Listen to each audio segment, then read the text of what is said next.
So for this video guys, may nabili akong TV na 200 pesos. So nalubog to sa baha. So susubukan ko siyang i-restore. So dito, tinanggal ko muna lahat. Tinanggal ko muna siya.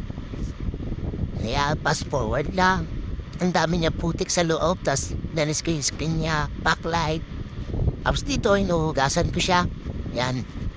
At yung kanyang degreaser, tsaka yung protector. At dito naman ay marami na akong nabilad na appliances. So lubog na bahaya.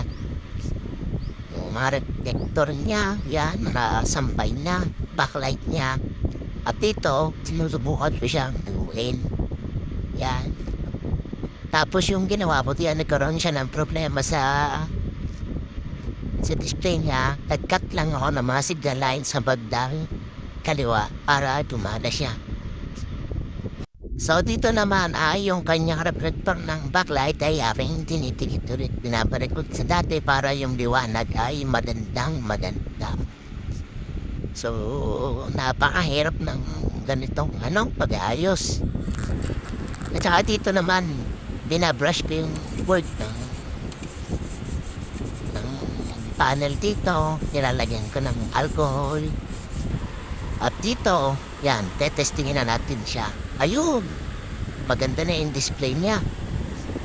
At meron habit siya display. Ayun, ganda. So, yun lang.